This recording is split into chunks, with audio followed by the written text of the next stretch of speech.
Let's graph the line y equals 3x. Now, even though it may not quite look like it, this is in y equals mx plus b form. It's y equals, and then there's a number in front of x, and then there's something added or subtracted from the end.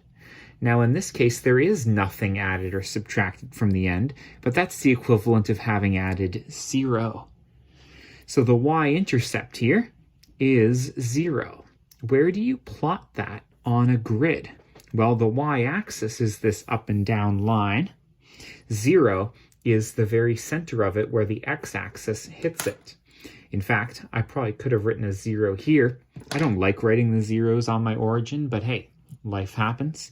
0, 1, 2, 3, 0, negative 1, negative 2, negative 3. It's right in the very center of that axis.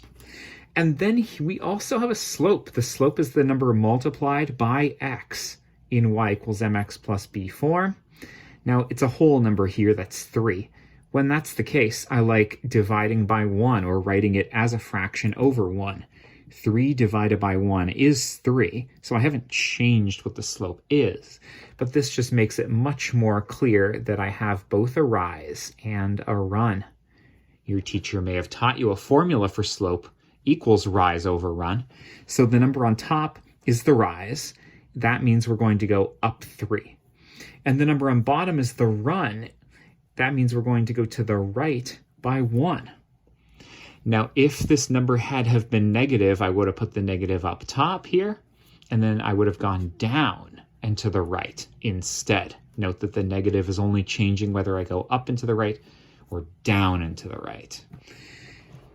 That's just my personal strategy. Let's start at this point and then follow the instructions. From that point, we're going to go up 3, right 1. So I'm going to go 1, 2, 3, and right 1.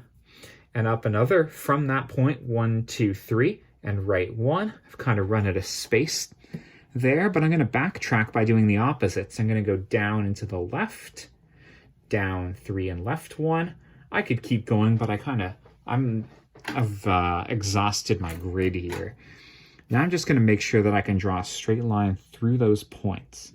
If when you draw this straight line, it doesn't go through every single one of the points, it just means you may have miscounted once. Just double check your counting in each case. And there we go, I'm done. We got our y-intercept of 0 because there was nothing written, added, or subtracted from the end here, and a slope of 3, which is up and to the right, up 3 over 1 specifically. Thanks for being with me, and best of luck.